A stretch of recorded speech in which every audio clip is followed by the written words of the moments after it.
வெள்ளை குதிரை, வெள்ளை குதிரை அல்ல, வெள்ளை குதிரை அல்ல. என்ன ஒரு வித்தியாசமாக சொல்ல நினைக்கிறாங்க. என்னன்னா, ஒரு கெட்டவங்க பட்டணத்துக்கு போகிறது, அது பட்டணத்தில் கெட்டு போகிறவங்க ஊருக்கு வருவது என்பது ஒரு நிலைப்பாடு.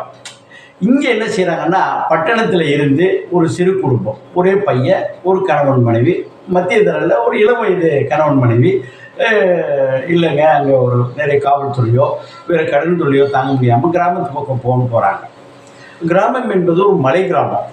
அங்கே வந்தால் தான் தெரியுது, அந்த மலை கிராமத்தில் இந்த ஹீரோவுடைய சொந்த ஊர் அது.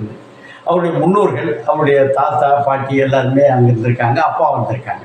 இந்த குழந்தையோட போகும்போது என்ன பண்ண பள்ளிக்கூடம் போலியா அப்படின்னா கேட்குறார். ஓகே, இந்த வந்தப்புறம் தான் தெரிய வருது, அந்த கிராமத்தில் நிறைய இந்த கிராமம் வந்து அந்த இவங்களுக்காக, அந்த ஒடுக்கப்பட்ட மக்களுக்காக ஒதுக்கப்பட்ட ஒரு கிராமம். அதாவது பஞ்சாயத்துக்கு தலைவியாக இருக்கிறார், படிப்பறிவு இல்லாதவர். அவரை இப்போ எல்லா பஞ்சாயத்துலேயும் என்ன பண்ணுறாங்கன்னா, அவங்க கணவன்மார்கள், அவங்களுடைய உறவினர்கள், அப்பா அண்ணன் தம்பி தான் ஆப்ரேட் பண்ணுவாங்க. அதுபோல் இங்கே வந்து ஒரு பொது மனிதரை நம்பி இருக்கிறார். அவர் அந்த ஊருக்கு எந்த காரியமும் வந்துவிடக்கூடாது, ஓட்டு போட்டவங்களுக்கும் பண்ணக்கூடாது, ஓட்டு மக்கள் நல்லா வந்துடக்கூடாது, ரெண்டாவது தானும் சம்பாதிக்கணும். மலை கிராமத்தை கீழே வந்து பொழைச்சிட்டு இருக்காங்க. அப்படி ஒரு சூழ்நிலையை வளர்த்துருக்காங்க.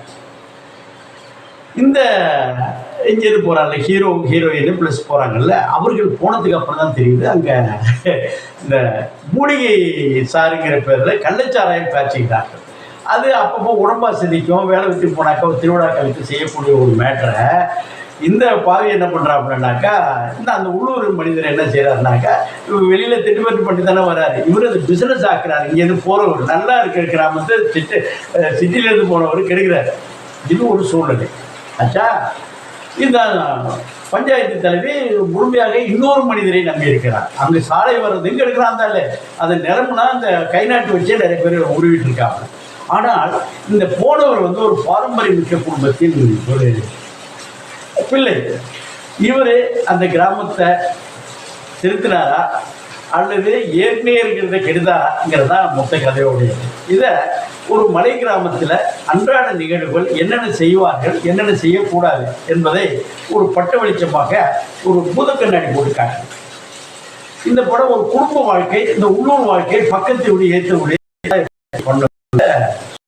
இந்த படம் செலவில் 50 மேற்பட்ட நிறைய அவார்டு நிறைய பரிசுகளை இப்போ தட்டி வந்திருக்கு.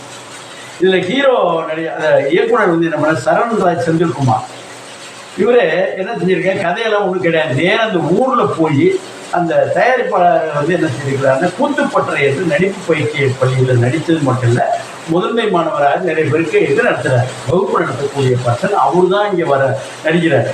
அவர் கொண்டு போய் அந்த கிராமத்தில் கொண்டு போய் விட்டுட்டு என்ன அங்கே தேவை, என்ன தேவையில்லை, என்னென்ன செய்யணும்னு கதை எழுப்பான்னு விட்டார். அவர் போய் அந்த கிராம மக்கள் கதையை ஒன்றும் அடிப்படையில் இல்லை, ஹீரோ வந்து ஃபிக்ஸ் பண்ண போய் கதையை எழுதினார். அந்த ஊரில் என்னென்ன பிரச்சனைன்னு நேரடியாக இது வந்து உணர்வுபூர்வமாக அதை அனுபவிச்சு செய்ததான் இந்த படம் சர்வதேச விருது பெற்றிருக்கு. உலகமே சர்வதேச விருது பெறும் பொழுது நம்ம போய் அதை பார்க்காம இருந்தால் எப்படி? உலக நாடுகளில் உள்ள தமிழர்கள், இதர மொழியினர், இதர நாட்டினர் பார்த்து அதை மகிழ்ச்சி அடையக்கூடிய ஒரு திரைப்படம் நம்மளுக்கு வந்திருக்கு.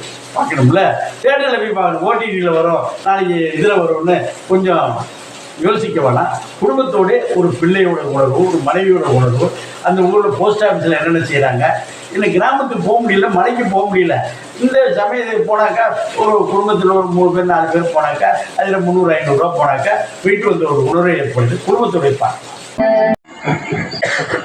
ஆனா அவன் செத்துட்டானாப்பா?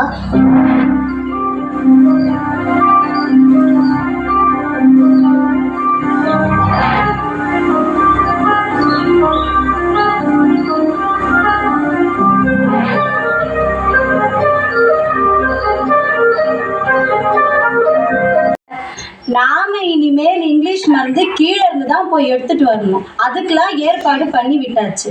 இப்ப அரசாங்கத்துல இருந்து 15 குடும்பத்துக்கு சோலார் கொடுக்க சொல்லியிருக்காங்க. கொடுக்கட்டும், அத கீழே இருந்து மேலே யார் கொண்டு வரது? ஏண்டா வெண்டி, நீ கேட்கறது ஏதாச்சும் நியாயமா இருக்கா? நமக்கு எதனா வேணும்னா நாம தான் கீழே போய் எடுத்துட்டு வரணும். அது சரி, கூலி யார் கொடுக்கறது? ஏண்டா பொருளையும் கொடுத்து உனக்கு கூலியும் தருவாங்களாடா? இப்ப நான் கொடுக்காம கிட்டமாமா கம்முன்னு இருக்கணும். உட்காரு. சும்மா குழப்பம் பண்ணிட்டு இருக்க. விடுங்க நான் உட்காருங்க. விடுங்க, எதுக்கு நான் தேவையில்லாம அவங்ககிட்ட போய் பேசுறேன். சமத்துக்குறனே வந்துட்டானே நல்லவன், அவங்ககிட்டே கேளுங்க.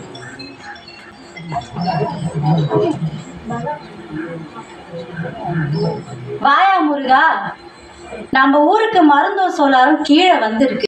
உன்னை லவ் பண்ணி உன்னை கல்யாணம் பண்ணதுதான். அன்னைக்கு மட்டும் அது நடக்காம இருந்திருந்தா இன்னைக்கு உன்னால நானும் என் பையனும் இப்படி ஓடி ஒழிஞ்சு வாழ்ற நிலைமைக்கு வந்துட மாட்டோம்.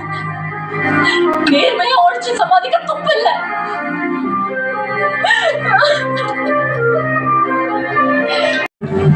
அங்க நடந்தது யார்கிட்டயும் சொல்லக்கூடாது. சரிப்பா.